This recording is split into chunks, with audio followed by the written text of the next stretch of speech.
Hello everyone, Tavi Jinariu here from eliteguitarist.com.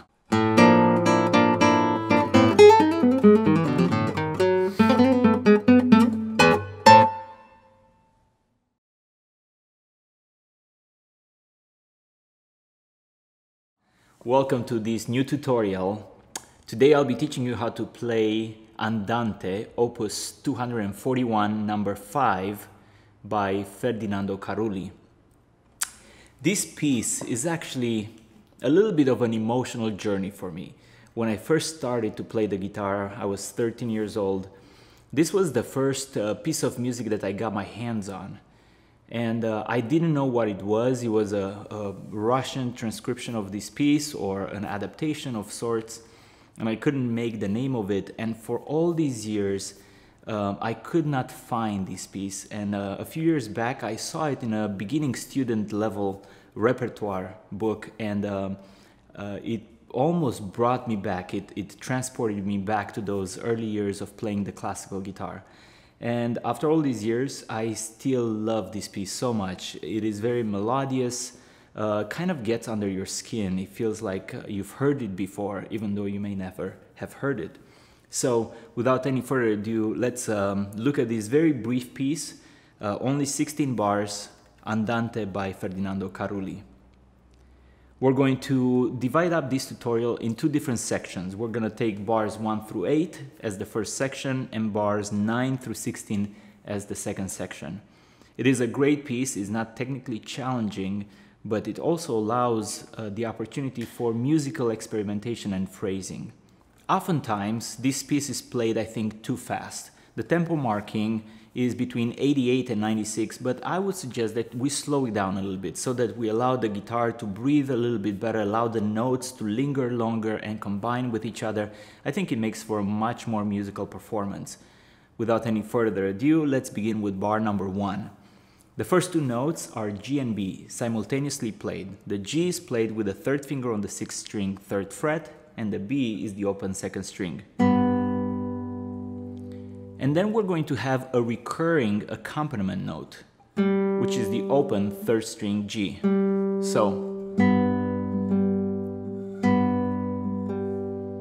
these are even. So this is the first beat of bar number 1. There's 2 beats in each bar, and each beat is divided up into 4 16th notes. So 1 E and A. That's how we would count it, 1 E and A.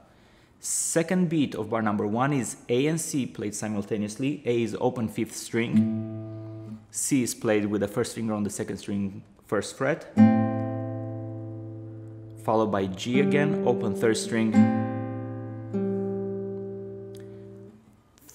Let's move on to bar number 2. We're going to have B and D played simultaneously. The D is played with the 4th finger on the 2nd string, 3rd fret. The B is played with the 2nd finger on the 5th string, 2nd fret. And then again, B and D. And on the last half of a beat of bar number 2, we have E, open 1st string, F sharp, played with the 2nd finger on the 1st string, 2nd fret, moving into bar number 3. E and G played together. E played with the 1st finger on the 4th string, 2nd fret. G played with the 4th finger on the 1st string, 3rd fret. Again. Then I'm going to play the open D string, open 4th, together with F sharp. F sharp played again with the 2nd finger on the 1st string, 2nd fret, followed by G. And then C and E, moving on to bar number 4. The C is played with the 3rd finger on the 5th string, 3rd fret. E, open 1st string, followed by that open 3rd string. And I'm going to resolve this one to B and D. This is the second half of bar number 4. B played with the 2nd finger on the 5th string, 2nd fret, and D played with the 4th finger on the 2nd string, 3rd fret. So let's take now bars number 1 to 4 together. 1, E, and 2, E, and 1, E, 2, E, and 1, E, and 2, E, and 1, E, and 2, E, and notice that on the last half of bar number 4 we have a rest, which is half a beat. It may be helpful before putting together the melody line and the accompaniment to just get used to these shifts. G and B, this is the first beat of bar number 1, A and C, second beat of bar number 1, B and D, first beat of bar number 2, then on bar number 3, E and G, second beat of bar number 3, D and F sharp, bar number 4, first beat, and then on the second beat of bar number 4, you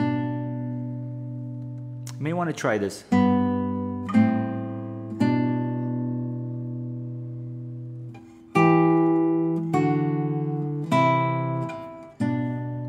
And this is a really cool progression. You could use it in pop music, you could use it as you improvise. If you're just noodling around the guitar, you could do.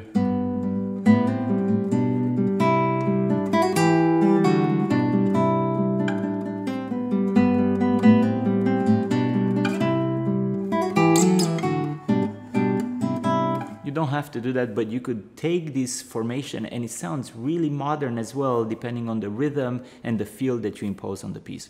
So play together with me bars number 1 through 4 again, slowly.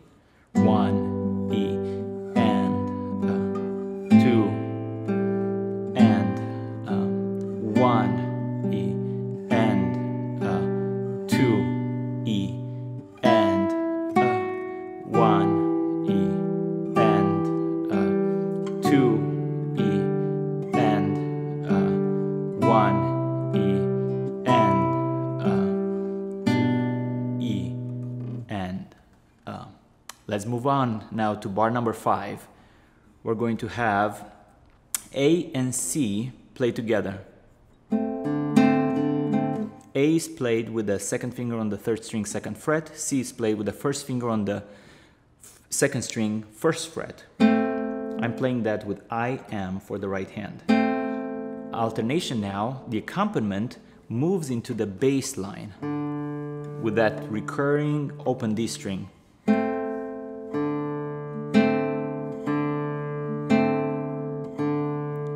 Now, last half a beat of bar number 5, we have open E, first string, open, D, play with the fourth finger on the second string, third fret.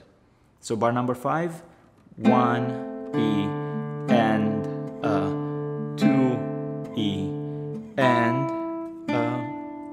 moving on to bar number 6, we have open strings all around. G and B, third and second string played simultaneously, followed by that accompaniment line.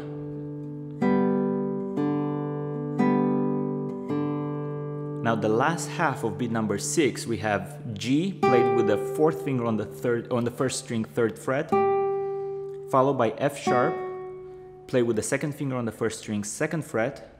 So bar number 6, 1, E, and 2, E, and bar number 7, C, single note, play with the third finger on the fifth string, third fret, followed by open E.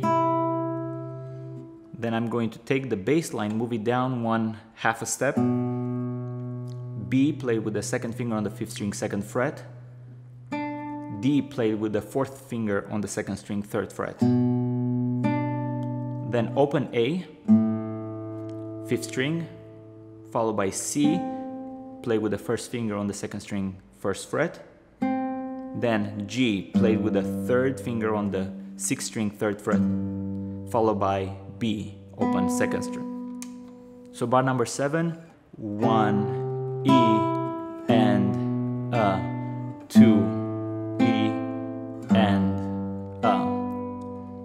Bar number 8, D and B together, open 4th and open 2nd, followed by a hammer-on, B to C. The hammer-on is played with the first finger on the 2nd string 1st fret. So we plug the D and B and we hammer on. If you are not familiar with what the term hammer-on is, I would like to direct you to the beginning and intermediate technique packages that talks about the hammer-ons and pull-offs. That's a C, play with the first finger on the 2nd string 1st fret. C sharp, play with the 2nd finger on the 2nd string 2nd fret. Then we have a D, play with the 4th finger on the 2nd string 3rd fret, and then followed by D and A played simultaneously. The D is the open 4th string, the A is played with the 2nd finger on the 3rd string 2nd fret. So bar number 8.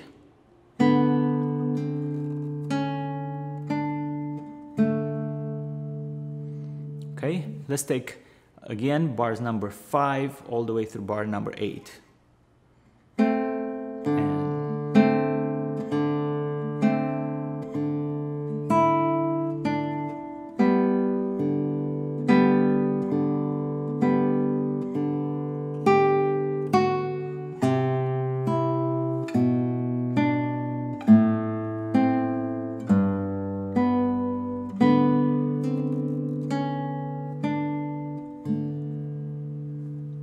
Okay, and that is the first part of this tutorial.